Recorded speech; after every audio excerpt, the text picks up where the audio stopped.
dimension. Oh no! Here we go.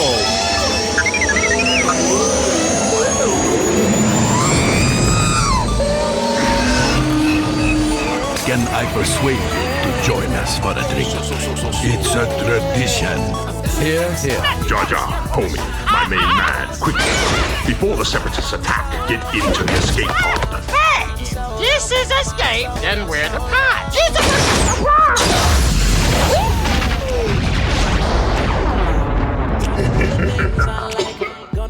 Welcome back to Star Wars Escape Pod. This is your host, Josh, and we have our co-host, Kirk, joining us in the Escape Pod this week for a chat about Kenobi, which is a little show on Disney Plus that came out 2 years ago, May 27th, 2022. And, we're having a chat about it because of some recent information that came out about the movies that were supposed to be done about Kenobi rather than the TV show. So we're going to chat about that and maybe a few other things. You know how it is. Let's get into it.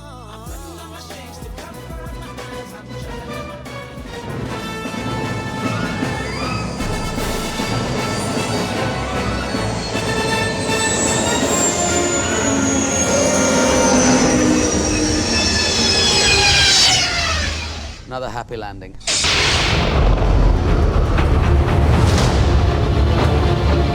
They're coming. Stay hidden, or we will not survive.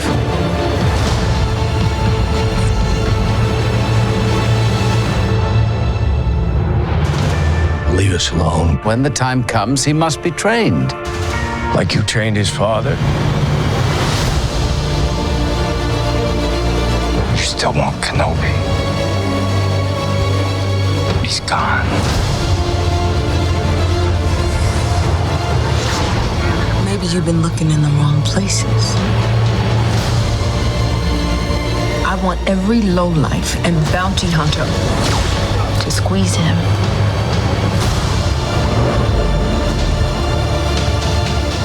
You can't run, Obi-Wan! You can't escape him!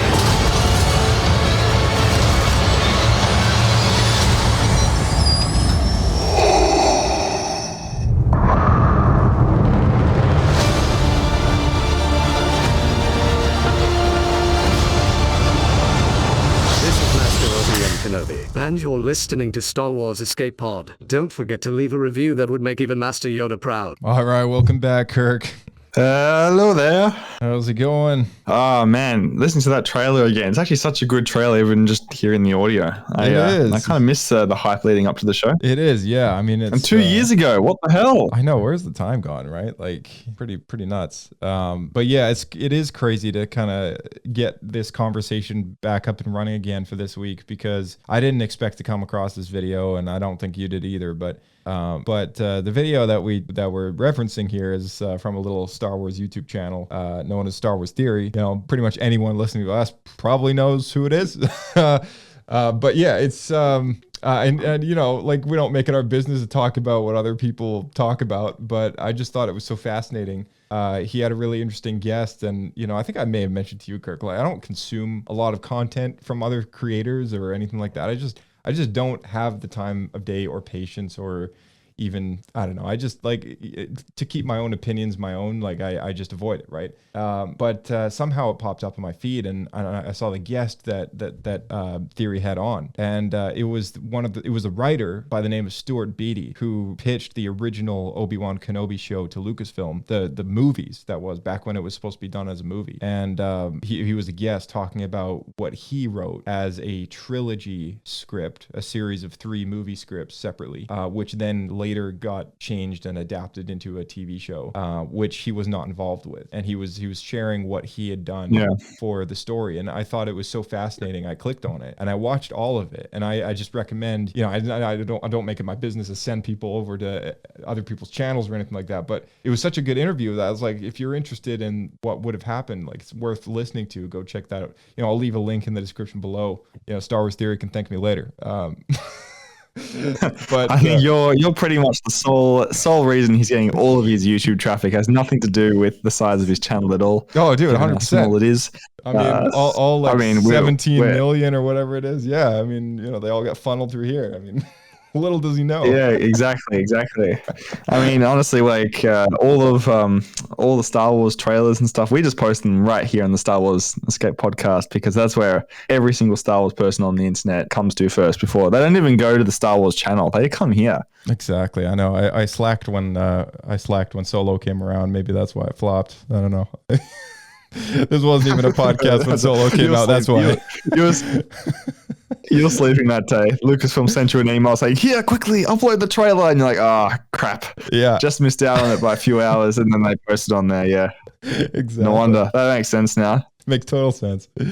Yeah. So, the same as well. Like I wasn't planning on listening to the whole interview, just maybe the first couple minutes or so, because it's about 40 minutes. Yeah. But I found myself like 20 minutes in. I was like, wow, this is fascinating. This is great. And also, I think the guy, I think he's Australian as well. I think he's born in Melbourne, which is where I'm from. Yeah. So so it's kind of cool to see bit of down under representation in the Star Wars galaxy. Exactly. You don't just have to be that one bounty hunter in Jedi Survivor with the Australian accent. I can't remember what that character is, but it was really on the nose. I would say go knock on his door and get him on, but he lives in LA, so that's not going to happen. But listen, LA, all the good filmmaking talent in Australia, they end up having to get deported because they can't stay here. They all end up being criminals, eh? They can't stay. Yeah, pretty much. They all have to go to LA. Yeah. Oh man. So yeah, it's a cool subject to be talking about this again because it's lingered in a lot of people's heads. Just what would have happened with this or that, and we did a series of podcast episodes a while ago. I don't know if you were on those or not, Kirk. They were called RIP Star Wars. That was actually my first podcast episode. Was it? Yeah. Really? Sorry. The Kenobi show was my first podcast. Oh yeah, Kenobi was. Yeah, that's right. Well, that's ironic then. I was talking about this Kenobi, but no, we did a few episodes based around that time though, which were called RIP Star Wars. I don't know if it was after or before Kenobi, but anyone who's listening to this can look in the Star Wars archives. Down underneath every episode of our podcast, there's a link to the podcast archives. You just hit that, and it's a giant spreadsheet with multiple tabs. The main tab that you land on, you can just scroll down and see every episode known to man that we've ever done. So it's a good for like hotkeying, page searching for different words and seeing what pops up, and you can kind of rifle through our records that way, and find a link to everything on the right side to the YouTube, and you'll know that there's an audio version existing somewhere, but yeah, it's a good way to find stuff. So you can always listen to those later, anyone who's interested.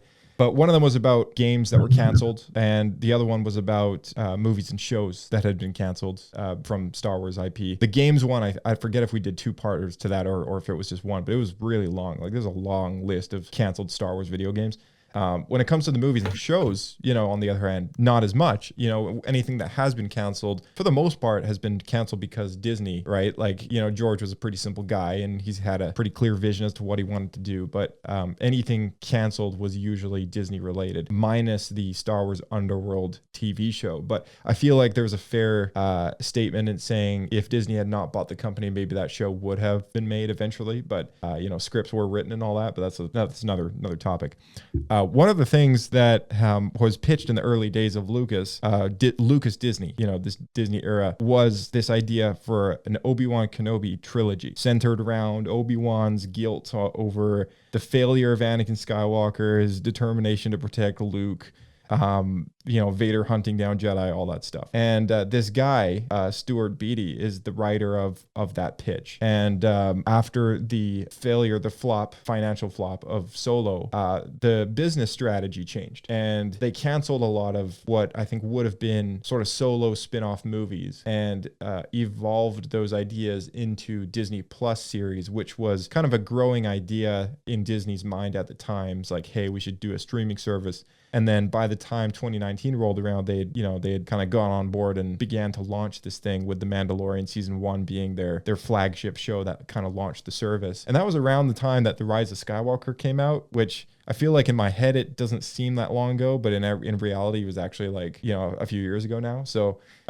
pretty nuts. That being one of the things. Also Boba Fett, the Josh Trank Boba Fett movie, which never happened because of Josh Trank, and then that ended up becoming a show. So I feel like a lot of these kind of movies. Wait, I didn't even know about that. Josh Trank. Yeah, Josh Trank. He did the Fantastic Four movie from 2010 or 2012 or whatever it was that they did a new one, like a new one. Oh, yeah, right. Yeah. So anyway, some stuff came out. I never even heard about that. Yeah. Okay. I never even knew there was a movie supposed to be coming. Yeah, something flopped or someone, I don't know, something happened, and that movie ended up not being a thing. They didn't move forward with Josh Trank, and the Boba Fett movie never happened. But there was supposed to be a Boba Fett movie, and that evolved into the Book of Boba Fett, which ended up becoming the show that we now know. And I don't think there is a single thing in common with what would have been the Boba Fett movie and the Boba Fett show, because Boba Fett was kind of reintroduced back into the canon with The Mandalorian, right? So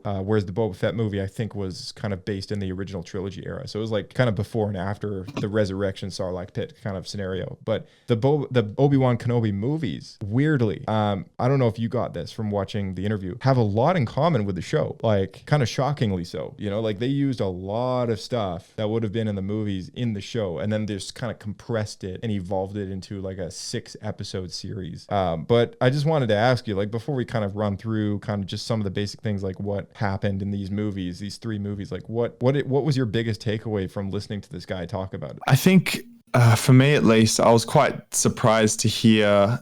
I was honestly, for starters, I was surprised to hear that he mentioned Reva, because I thought that would have been a completely new addition to the show. But it sounded like his interpretation of Reva was supposed to be just a side character that would work as a new Inquisitor alongside Vader.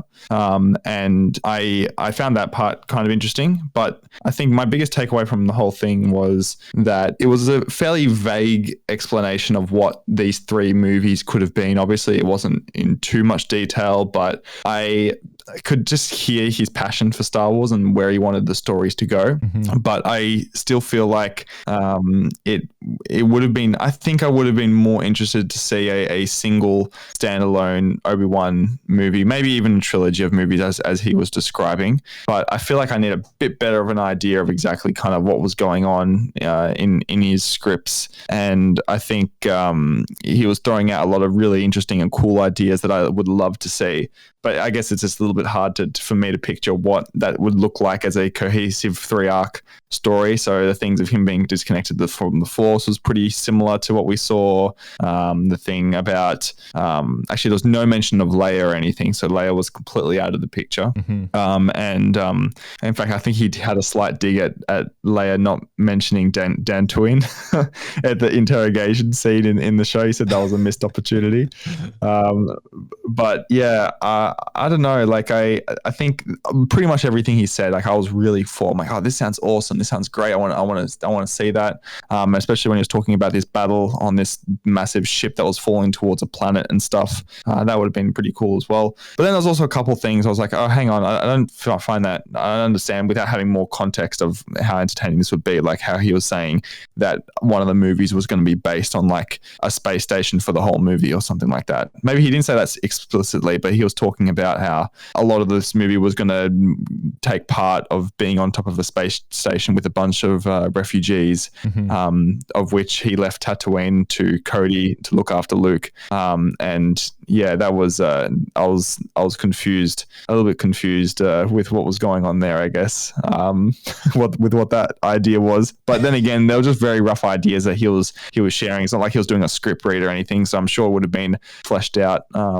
And especially considering he's like good friends with Lawrence Kasdan and stuff, I'm sure he would have had good support with it. Yeah, for sure. Yeah, there was a lot of good stuff that he had suggested. I think one of the biggest takeaways for me was probably the idea that Obi-Wan would have lost the duel, like in the end, right? Like he also had the idea to have Vader as a very primary character in this trilogy of films. And well, first off, I love the idea that he wanted to start off the first movie with just Vader at his prime. You know, like this is, I think his first movie was supposed to be 4 years after Revenge of the Sith, which is very early in the Rise of the Empire era. And, you know, Obi-Wan would have been a bit more close to kind of how we remember him from Revenge of the Sith. And he would have already, I think, been struggling maybe with his powers or something at this time, because he's kind of exhausted himself as a Jedi, and he's, you know, been through the trenches as a general, and he's kind of forgotten what it's like to be a Jedi. But we would have seen Vader and, you know, just hunting down Jedi and stuff like that. Like that was really, like a really cool idea.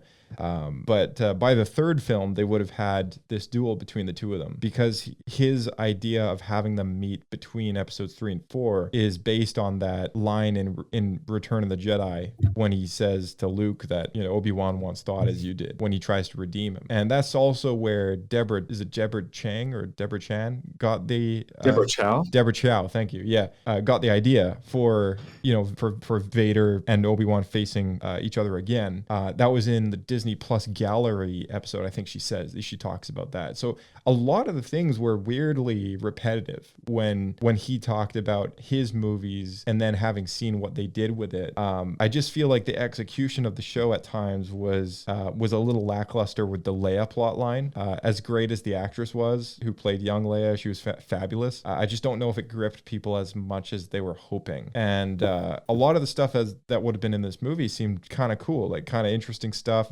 I love the idea that Commander Cody was a character that they brought back. And he said Cody is taking his chip out of his head, and he is, like, I guess, on Tatooine for some reason. He finds Obi-Wan. Yeah, that was awesome. That was really cool. I like how he was knowledgeable enough to kind of explain 4 years after Revenge of the Sith, now at this point, the Empire has expanded to the Outer Rim, and they are just kind of launching an invasion of Tatooine. Like, they're just starting to set up shop and set up outposts and militia checkpoints and stuff like that.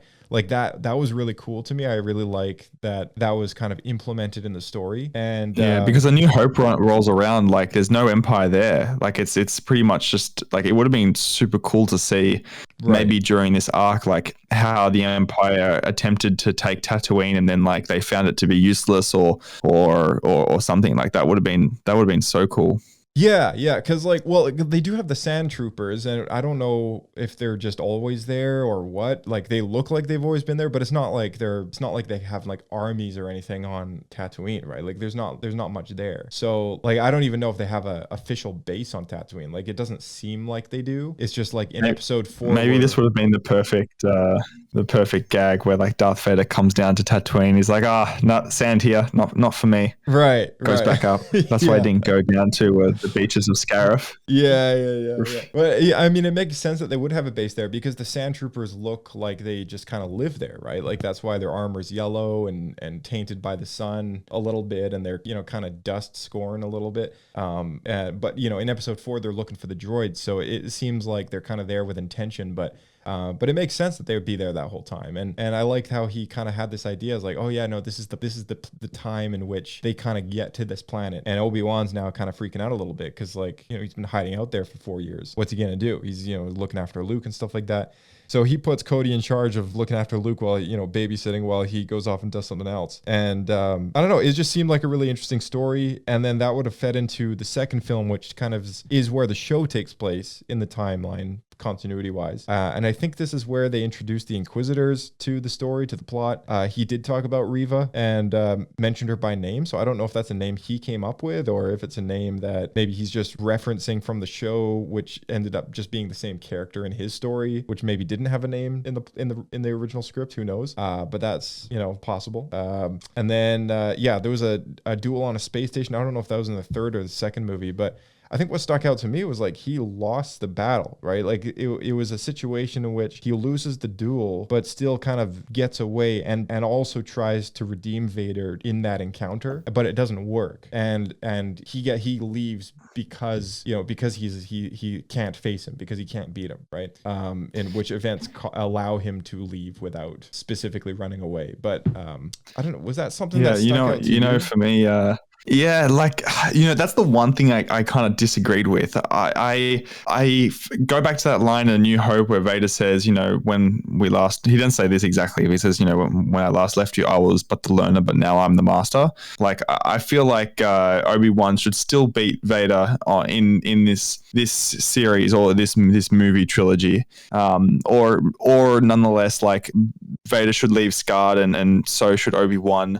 at this stage, and maybe they just fall out from each other, so no one maybe wins. But I don't necessarily think that Obi-Wan Kenobi should lose this, because if this was the last and final penultimate kind of battle they had before A New Hope, is it just me, or does it doesn't it kind of sit well for then Vader to see him next time 10 years later and totally go, oh yeah, no, that totally makes sense now that you phrase it like that, because of course, like, yeah, he does say those things, and it makes no sense that they would have an encounter in which he wins, right, if he says that sort of thing. But that was the episode 4 line. That was always my argument, that they wouldn't have an encounter, because the Mustafar duel, he is still kind of Obi-Wan, even though he's a knight and he's kind of on his own at that point. Like, he still calls him master, and he still kind of respects him as his master and stuff. Like, there's still that everlasting respect that goes on with an apprenticeship like that, right? So it makes sense that was their last duel on Mustafar, and then they fight on the Death Star. But because of the line from Return of the Jedi, that kind of messes things up for the continuity between episode 3 and 4. So I think that's the line that they wanted to reference to make this happen. But you're right, like with that, but then somehow that line from episode 4 on the Death Star still has to fit in and make sense. So on the one hand, I actually really like the idea that Vader wins the battle, but it also doesn't make sense, because it needs to make more sense that he says, when I left you, I was but the learner. Now I am the master, right? Like, it makes way more sense that he loses for whatever reason, and perhaps that's because he's still getting a grip on the dark side, or what. I have no idea. The fact that he's able to slay a ton of Jedi pretty much anywhere else other than Obi-Wan Kenobi, I don't really know how you kind of measure that, but yeah, totally. I think for me, like, that line is not necessarily like a noun. Like, I don't think you can interpret it in a way that says that Vader's saying specifically, like, you are. I think he's more so, I guess, talking about skill level. Like, he was still learning at that stage. Obi-Wan was still the master in terms of they're both Jedi masters come the Clone Wars and Revenge of the Sith. Mm-hmm. I don't think that Anakin really positions himself as a Padawan. Like, I think pre-Clone Wars is more or less a Padawan. I guess he'll always be Obi-Wan's Padawan from that sense. But now I'm just contradicting myself, because he didn't get granted the rank of master by Revenge of the Sith, so scratch all that. But yeah, I think Vader saying that from a position of power, like, he was a learner, he was still inferior to Obi-Wan, rather just being a learner, and him beating Obi-Wan in a duel does not, like, previously prior to A New Hope, does not make me feel like he should be saying those lines that he did in A New Hope, despite him not being a master at that stage and still a Jedi. But anyway, that's a very small nitpick thing, right? And also, I just want to see Obi-Wan win. I feel like I also wanted to see Obi-Wan. Like, one thing that was brought up in the interview a lot was that Star Wars Theory said that he felt a bit of a knack that Obi-Wan never actually properly tried to get Anakin to come back to the light side. He just fought him on Mustafar, and that was it. Mm-hmm. Didn't try and talk to him at all. So I think there was a little bit of a chat of the writer was talking about, saying how, like, he wanted this movie or this trilogy of movies to kind of go and explore that potential relationship as well. Maybe Obi-Wan was trying to convince him throughout the whole 3 movies, right. Almost kind of similar to how the original trilogy played out. However, these 3 movies, like, I wonder what would be each of the endpoints of the movie. Like, what penultimate story would happen at the end of Obi-Wan Kenobi 1, 2, and then 3? Because when you watch the show and all 6 episodes, there's no kind of like major points. Like, sure, Obi-Wan loses a fight in episode 3 or 4, I think it is. But like, it all kind of builds to the one big fight at the end. So I wonder, when you split it up into a trilogy of movies, like, how do you keep an audience interested in what 3 non-canon breaking events happen within these 3 things? Like, I think there might have to be like a battle of Tatooine or something, and then there's obviously the battle on the space station that's falling into a planet, which is what he described too. So yeah, all these questions I have, all these questions. Yeah, for sure. I mean, I would love to speak to him about these three movies as well. I'm, just question him about it. But yeah, so there was one thing that he mentioned.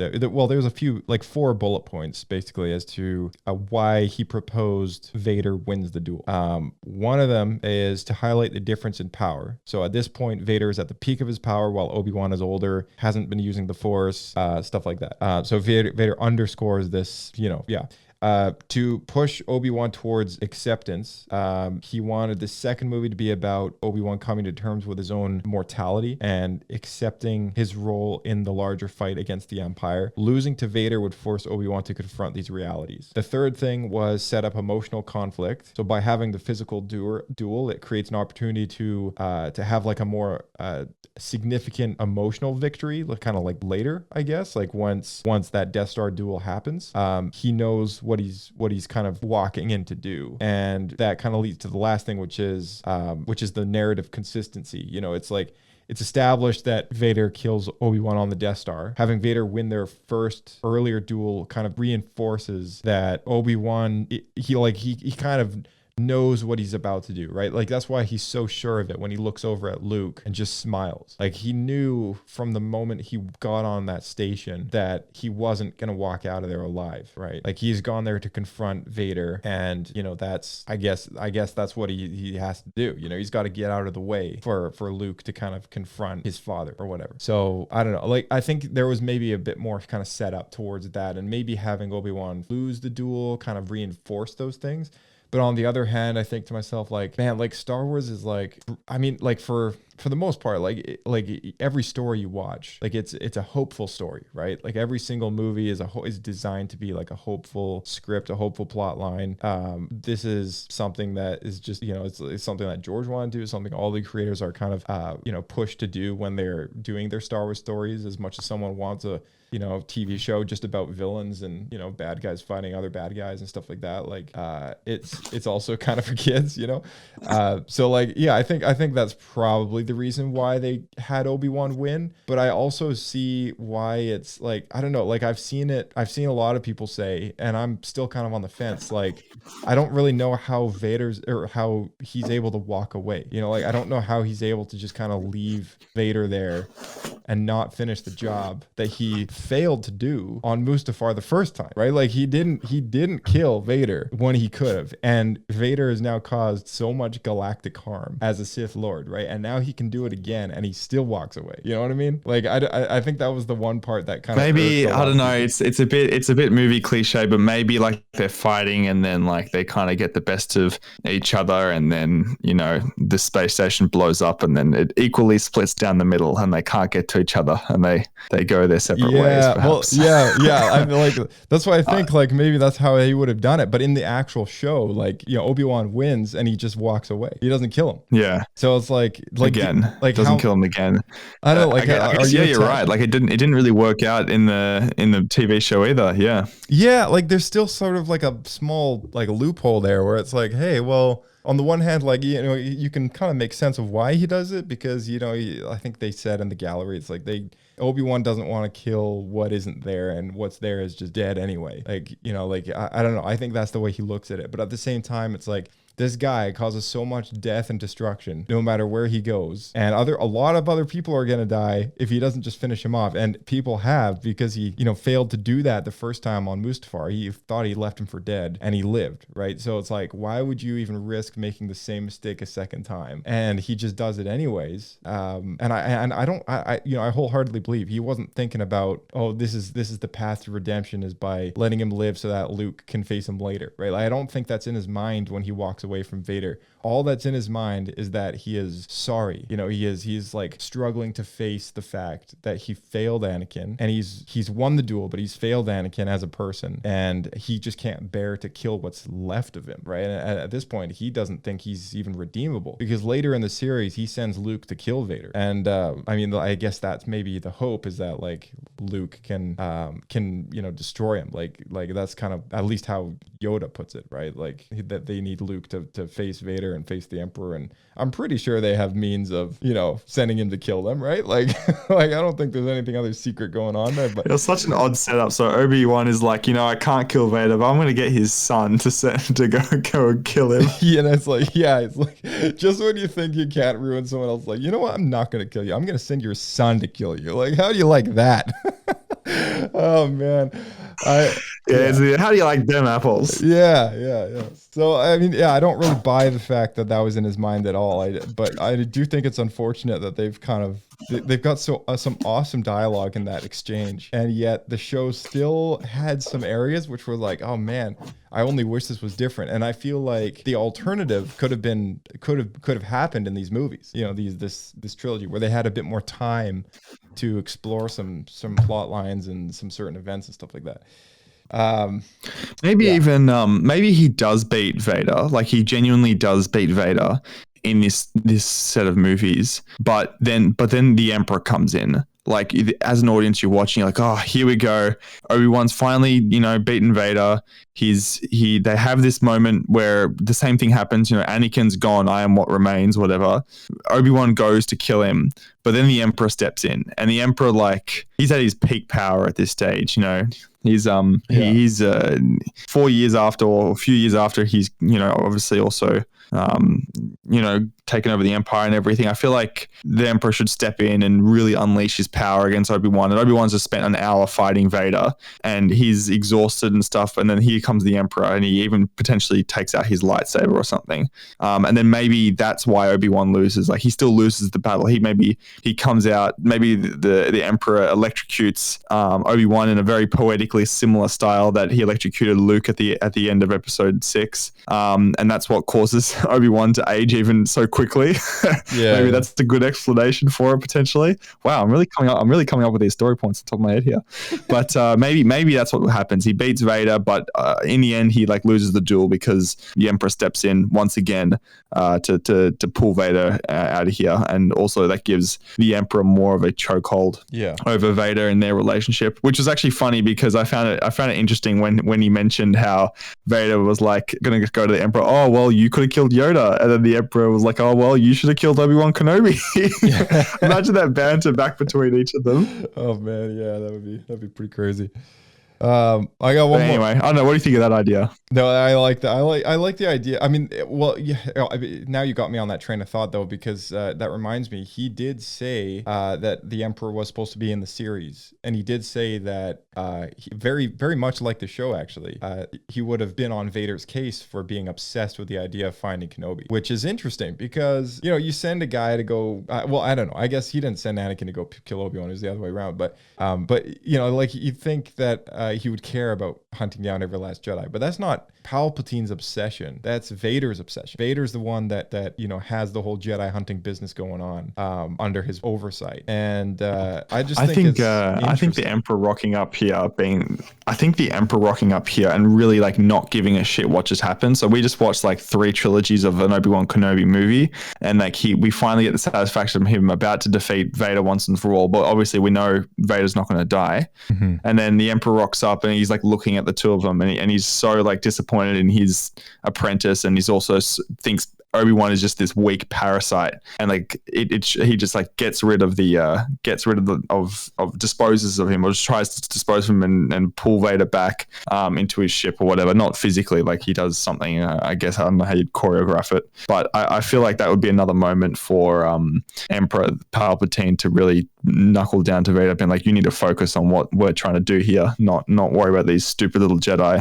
And Obi-Wan's obviously still a very strong and wise character, and I think that something like that might even show more of why how much the Emperor does not care about the Jedi anymore and thinks the problem is gone, which is adding to the arrogance I guess he has by the time Episode 6 rolls around. Yeah, exactly. I like that. Yeah, for sure.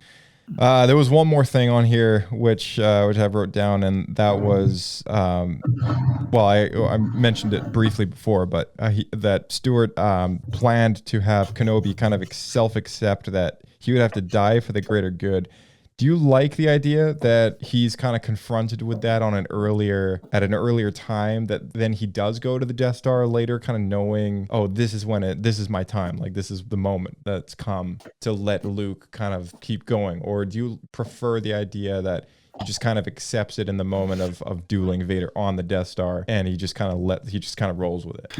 Oh man, that's a tough question. I think going back and watching A New Hope, I feel like there wasn't too much of like a hint or indication that Kenobi was going onto the Death Star knowing that he was going to die. Mm-hmm.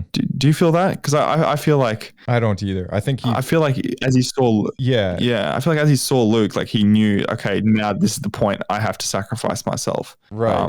That's so I don't think he should necessarily prepared himself for it. You know. Right. No, I think that too. I think that I think to me was kind of a really big takeaway from this, but I do picture maybe a good plot line where he is faced with the challenge of knowing when self-sacrifice is a meaningful, worthwhile thing to do, rather than kind of what he's been doing this whole time, which is like fighting for his life and fighting for other people, and in a war, and then later just desperately trying to survive in the desert and whatever. Like I get that it's kind of against his own instinct to sacrifice himself, but it kind of goes in the theme of Rogue One and even Han Solo, like later in life. I mean, like, it just kind of goes with the theme of everything. Even Anakin, right? Even Anakin sacrificed himself for Luke. And I don't know, I do like the idea of a character like Obi-Wan facing the idea that maybe this is something I'll have to do someday, right? And maybe not kind of like planning on like, okay, this is how I'm gonna go out or whatever, but like can you imagine planning that? But no, like this is something. This is my exit plan. Yeah, I'm gonna face Vader and then sacrifice myself for. He's like sitting down. Like, I don't know. In Canada, do you have like a retirement like savings program or something? Like, yeah, we do. You have to put in money like as you're getting older. Yeah, it's like Obi-Wan goes and visits his retirement savings fund analyst. All right, this is how I'm gonna plan my future. How I'm gonna go out, I guess. Yeah. So yeah, I don't know. It's a hard question to answer. I think approached in the correct way, something like that could be done really well with like a Force Ghost Liam Neeson, or a Force Ghost Qui-Gon. Man, Force Ghost Liam Neeson. You know what? That just reminded me. There's no mention in that whole interview. No mention of Qui-Gon. No. And no mention of Maul either. I think Kenobi, they did show it in Rebels, obviously, but I think it would have been interesting to have those kind of two storylines throughout this. Yeah, 100%. This whole thing. But honestly, what I find a little bit tough to kind of like get my head around as well, and maybe this is why Disney decided not to do a trilogy on Kenobi, is that there's not many trilogies out there centered around like, maybe I'm swallowing my own tongue here, but like centered around like one character. Like all the great trilogies, including like Star Wars, like Lord of the Rings, even not trilogy, but the whole Marvel universe, it's all about tons of different characters coming together and multiple storylines that A, B, and C plots that build up to a specific point. I don't know how much of a story there is like just centering around one character, and what supportive B and C plots there might be. Like how much can you get Obi-Wan doing across 3 movies? That I'm trying to think of. Yeah, I totally. I'm trying to think of like different movie trilogies. That I guess you got Spider-Man, for example. Like there's a Spider-Man trilogy. There's plenty of Spider-Man trilogies, but like that one, they had 3 different villains for each of the movies, and Spider-Man had to go through different things for that. Like probably kind of comes to mind, but then again, like you can't have a different villain for each Kenobi trilogy, Kenobi movie. Mm-hmm. The Matrix is all is all about different characters in there. It's not just about Neo. Yeah, it's hard. I guess Indiana Jones, but then again, there's three different villains for the Indiana Jones original trilogy. Harry Potter nails it pretty well. Harry Potter nails it really well. It's like the same villain for 7, if not 8 movies, dude. and it's about like the same 3 kids, you know? Yeah, like, true. Like that was successful. Yeah, but it's still like it's Harry Potter, but like it's still like the three. It's still like the three of them. Yeah, there's like some dynamic. going on adventures together and things like that. I think that's where I just feel like in. it's just going to be the. I think that's where Cody comes into the Yeah. story, right? I think that was a really cool addition to this story is having a redeemed Commander Cody come back and continue to serve his general, right? And like that was a really cool idea that I thought would have been really awesome. First off, like to get Tamara Morrison back as Captain Commander Cody, like that would have been super sick. But yeah, like it would have been good if Cody, like in the first movie, perhaps hadn't had the inhibitor chip removed, and maybe like that was one of the plots. Kenobi like was able to relink with him, but yeah. Just after maybe he was trying to hunt him down first. Who knows? You know? Yeah. Who knows? I mean, also a side mention to this though. I love the fact that people just assume that they're like best buddies. You know, like I never really pinned Obi-Wan and Cody to be that close. You know, like he's always been very Jedi-like, very unattached. You know, and Cody's never had the Rex Anakin relationship. But I love how people just assume that they are because he's the only one that you see in a movie, right? It's pretty funny. Oh, they have tons of donuts at Dex's Diner. They have tons of them. Yeah. Dozens of donuts together. They go way back. I think they share a whole you're like, right. 2 sentences You're so right. together, and that's it. Like it's really funny that people assume that they're like super best buds or whatever. But anyways, okay, well we got to wrap things up here. But I know you had a question you wanted to ask. Is what sort of stories we would like to do, right? Yes. That is my question. I don't know. Like I'll pitch another way to you. But if you had a blank 120 pages and you wanted to, maybe not even that, but if you had either 120 pages to write a 2-hour movie or perhaps an 8-episode, 30 to 45 minute per episode season of Star Wars, anything you wanted to do, what would you do? Something obscure, maybe, nothing too mainstream. Yeah. Okay, if it was a show, 100% hands down, it's gonna be a Darth Plagueis series, right? Like it's constructed very well episodically. You know, you can flash forward in time between episodes and it not feel weird. And not like Acolyte where it's like you flash back in the same storyline, but you know, we're flashing forward in time, like chronologically kind of thing, right? Kind of like how House of the Dragon did it. So I love that idea. Young Dooku, I do like the idea of doing some story like that around there, but of course it's hard to work and hard to move around existing canon. So I'm gonna drop that idea for now, just because, you know, like there's been so much stuff that's been done for that character now.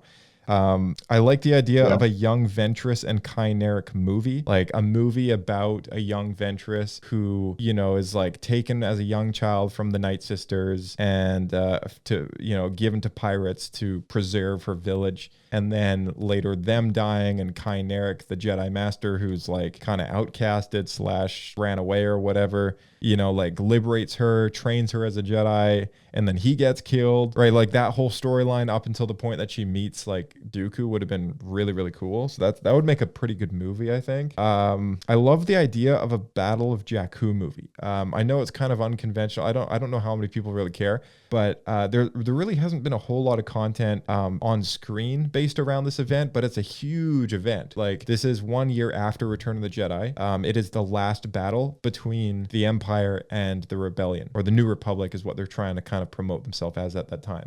There's been 2 trilogy books. There's been a Aftermath trilogy of books and an Alphabet Squadron trilogy of books, all taking place within that time period. There's been a few other little stories, like some comic books, some other small junior novels, stuff that kind of take place in that time period. Shout out to the Bucketheads fan film for also basing their fan film around that time period as well. But I like the idea of featuring that battle, you know, as an event. Like this is such a big battle, and later in episode 7 you see the war-torn, scarred deserts of Jakku, you know, that Rey kind of scavenges around in. But I love the idea that you can base a movie around this kind of giant battle, right? And Rogue One, you know, the big battle in that movie is Scarif. I feel like the Battle of Jakku could be like, you know, it's like a Rogue One style movie, but it's the Battle of Jakku, and you know, there's a lot of kind of other things that lead lead into this big event. And you could take strings from, you know, like pieces and bits from the Mandalorian, things that they've shown, characters that have now been reestablished on screen. You know, they could show up because this is, you know, like 4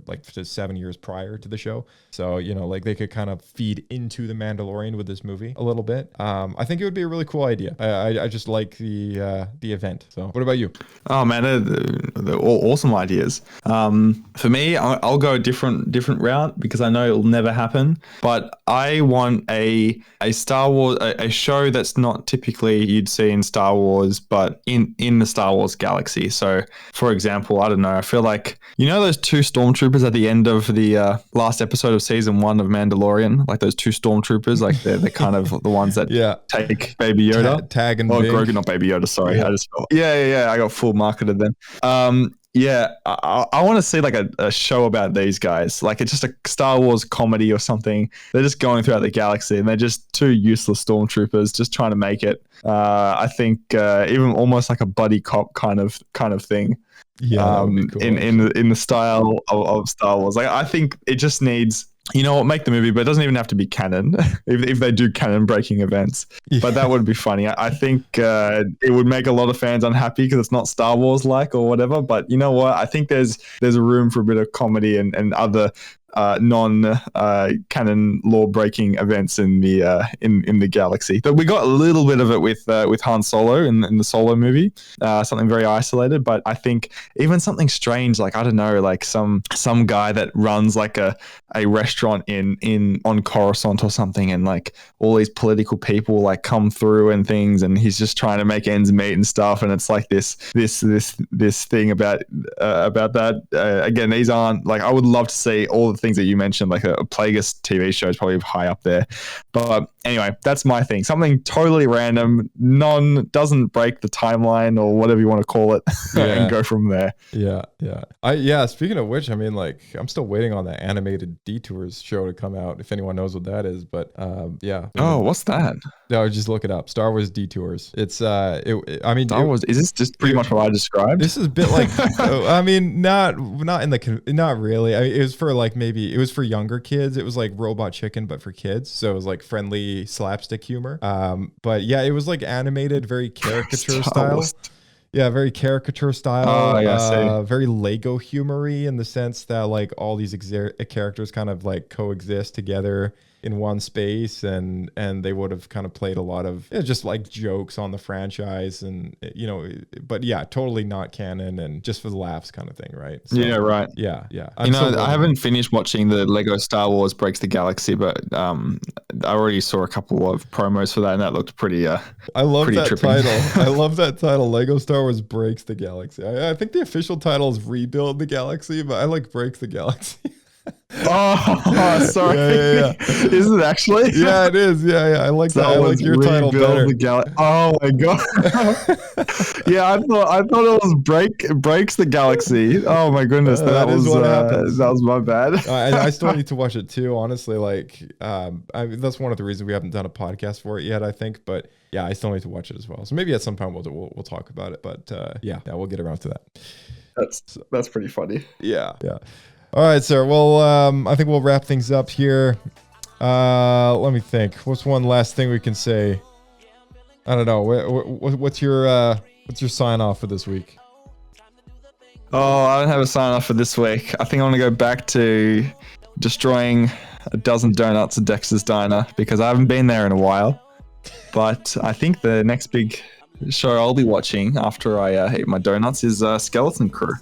And I'm actually quite looking forward to that. Yeah, we're gonna be dropping hints about that. Like us chatting about it. I mean, I feel like every week, we're just like, I can't wait for Skeleton Crew. It does look interesting, it looks like it just looks fun, like looks like it's a good opportunity for them to throw in some really cool bits of lore here and there, and just widen the scope of the average folk around that time within the galaxy. So that'll be a cool show. Yeah.